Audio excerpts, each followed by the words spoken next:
Fresh calls for an overhaul of Indonesia's disaster warning system after at least 45 people died in the eruption on Java Island. Turning to Indonesia now, where there are fresh calls for an overhaul of the country's disaster warning system after at least 45 people died in the eruption on Java Island. Many more people are missing.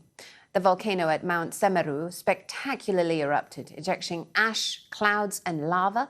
It appears that messages were sent to local administrators, but they didn't result in an evacuation order. Indonesia is part of the so-called Pacific Ring of Fire, where many volcanic eruptions and earthquakes occur. So what makes it so dangerous, and why, even now, are events so hard to predict? Well, earlier I spoke to volcanologist Heather Handley about why it's so hard to gauge the intensity of volcanic activity before the volcanoes erupt.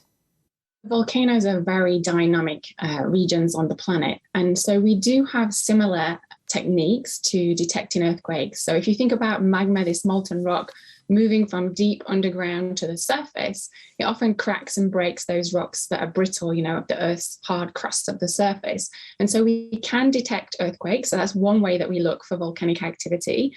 Other ways now we're getting more sophisticated in techniques. So we use a lot of satellite observations. So from these, it's not as hazardous to get on the ground, up in the crater of active volcanoes. So we use a lot of imaging techniques, and this can be also detecting gas from satellite data, so sulfur dioxide emissions. It can be looking at changes in the movement of the surface, by very small amounts.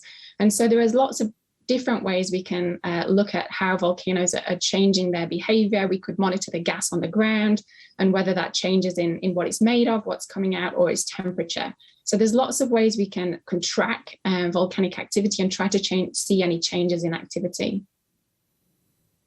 Specifically, though, in the case of the eruption in Indonesia this weekend, Heather, how did that go wrong in terms of relaying information to the people who needed to get out of harm's way?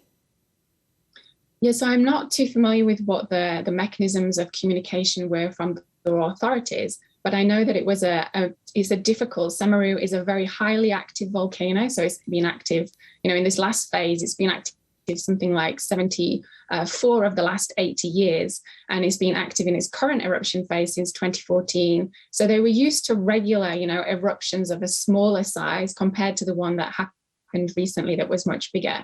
But the challenge for Semeru as well is that at the top of the volcano in the crater, there's a hard kind of plug of lava, which acts like a plug to, keep up some of the pressure in.